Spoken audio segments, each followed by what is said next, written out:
Selamat pagi anak-anak, bagaimana kabarnya? Ibu harap kalian semua dalam keadaan sehat. Dan tentunya tetap semangat mengikuti pelajaran IPA bersama Ibu Yarni. Dan ingat untuk tetap menjaga kesehatan dengan mengikuti protokol kesehatan. Anak-anak, kali ini kita akan belajar mengenai pencemaran udara. Setiap saat kita berinteraksi dengan udara. Bahkan setiap saat kita menghirup udara. Pernahkah kamu bayangkan bagaimana jika udara yang kita hirup harus kita bayar? Berapa pengeluaran kita setiap hari untuk membayar udara yang kita hirup? Akan tetapi anak-anak, Tuhan kita Maha Baik memberikan kita udara secara cuma-cuma. Oleh karena itu, sudah sepatutnya kita bersyukur karena Tuhan memberikan udara secara gratis, kita boleh bebas menghirup udara sebanyak yang kita butuhkan. Anak-anak, tentunya kita membutuhkan udara yang segar, bersih, dan bebas dari polusi. Coba kamu bayangkan, bagaimana jika suatu saat udara menjadi tercemar oleh gas-gas yang beracun dan berbahaya? Apa yang akan terjadi dengan ekosistem di bumi? Atau bagaimana cara kita supaya hal tersebut tidak dapat terjadi? Nah, oleh karena itu, hari ini kita akan belajar mengenai pencemaran udara, macam-macam pencemaran udara, faktor penyebab pencemaran udara, dampak pencemaran udara terhadap ekosistem, dan upaya penanggulangan pencemaran udara. Udara adalah salah satu faktor abiotik yang sangat diperlukan untuk proses kehidupan di bumi. Udara terdiri atas senyawa-senyawa dalam bentuk gas. Salah satunya yaitu gas oksigen yang sangat dibutuhkan di bumi, sangat dibutuhkan oleh makhluk-makhluk di bumi. Di dalam udara terdapat sekitar 20% oksigen. Selain oksigen juga terdapat gas karbon dioksida yang diperlukan tumbuhan untuk proses fotosintesis. Selain untuk fotosintesis, karbon dioksida juga digunakan untuk menghangatkan suhu permukaan bumi. Akan tetapi, jumlah karbon dioksida jauh lebih sedikit dibandingkan dengan jumlah gas oksigen. Aktivitas manusia seperti membakar sampah akan menghasilkan gas buangan seperti karbon dioksida dan karbon monoksida. Jika karbon dioksida meningkat di udara, maka dapat membahayakan kehidupan makhluk hidup di bumi. Kenapa? Karena gas karbon dioksida merupakan salah satu gas pencemar atau polutan. Jadi, pencemaran udara adalah masuknya atau dimasukkannya makhluk hidup, zat, energi, atau komponen lain ke udara oleh kegiatan manusia atau proses alam, sehingga terjadi penurunan kualitas udara sampai tingkat tertentu yang menyebabkan udara menjadi kurang atau tidak berfungsi sebagai peruntukannya. Macam-macam pencemaran udara dibagi dua, yaitu satu, pencemaran udara primer disebabkan langsung dari sumber pencemarnya, contohnya meningkatnya kadar karbon dioksida di dalam udara akibat ulah manusia membakar sampah. Kedua, pencemaran udara sekunder. Pencemaran udara sekunder disebabkan oleh reaksi substansi-substansi pencemar udara primer di dalam atmosfer. Contohnya, pembentukan ozon yang terjadi akibat reaksi kimia partikel-partikel yang mengandung oksigen di udara. Faktor penyebab pencemaran udara. Secara garis besar, penyebab pencemaran udara ini dibagi dua, yaitu aktivitas alam dan aktivitas manusia. Aktivitas alam, contohnya gas buangan dari kotoran hewan.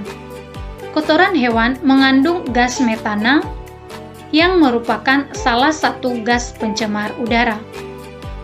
Contoh lainnya yaitu meletusnya Gunung Merapi. Abu vulkanik yang masuk ke udara akan menyebabkan pencemaran udara dan mengganggu kesehatan makhluk hidup. Aktivitas manusia, misalnya membakar sampah, asap industri, asap rokok, asap kendaraan, dan gas CFC dari pendingin seperti AC dan kulkas. Dampak pencemaran udara. Tentunya pencemaran udara mengakibatkan banyak dampak negatif terhadap makhluk hidup di bumi. 1. Mengganggu kesehatan. Jika kita menghirup udara yang sudah tercemar, maka dapat menimbulkan berbagai penyakit. Salah satunya yaitu ISPA atau infeksi saluran pernafasan. Penyakit yang lebih serius dari polusi udara ini adalah emfisema, yaitu kesulitan pengangkutan oksigen. Kedua, merusak tanaman. Abu vulkanik yang panas yang keluar dari letusan gunung berapi, jika mengenai tanaman, maka tanaman tersebut dapat mati. Selain itu, abu vulkanik juga memicu terjadinya hujan asam yang mengandung sulfur dan bersifat asam, yang dapat mematikan tanaman setempat jika terkena hujan asam. 3. Efek rumah kaca. Meningkatnya kadar karbon dioksida di udara dapat memicu terjadinya efek rumah kaca yang dapat menyebabkan pemanasan global. 4. Merusak lapisan ozon. Kita semua tahu bahwa lapisan ozon ini sangat bermanfaat bagi bumi. Lapisan ozon melindungi bumi dari paparan sinar ultraviolet. Jika lapisan ozon rusak atau berlubang, maka sinar ultraviolet akan bebas masuk ke bumi dan tentunya akan menyebabkan kerugian bagi makhluk hidup di bumi. Salah satunya dapat menyebabkan kanker kulit. Upaya penanggulangan pencemaran udara. Yang pertama, kita dapat beralih dari kendaraan pribadi ke transportasi umum. Dengan mengurangi penggunaan kendaraan pribadi, maka kita juga dapat mengurangi penggunaan bahan bakar fosil dan mengurangi pembuangan gas karbon dioksida di udara. Kita juga bisa menggunakan kendaraan bebas polusi, yaitu bersepeda, atau bisa berjalan kaki supaya lebih sehat. Berhenti merokok, tidak membakar sampah, kita harus hemat listrik, dan memelihara tanaman. Kenapa kita harus memelihara tanaman? Karena tanaman ini sangat berperan penting untuk mengurangi kadar karbon dioksida di udara. Tanaman membutuhkan karbon dioksida yang akan diubah menjadi oksigen. Semakin banyak tanaman, maka udara akan semakin bersih.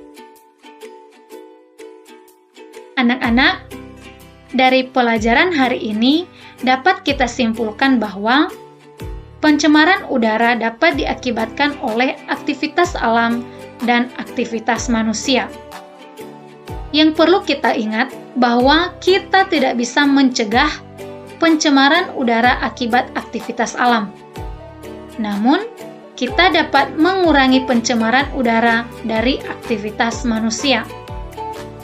Sebagai siswa, kita harus mendukung kegiatan untuk mengurangi pencemaran udara. Misalnya, kamu dapat naik sepeda ke sekolah atau berjalan kaki jika jarak memungkinkan. Kemudian, kita juga harus memelihara tanaman yang ada di lingkungan sekolah.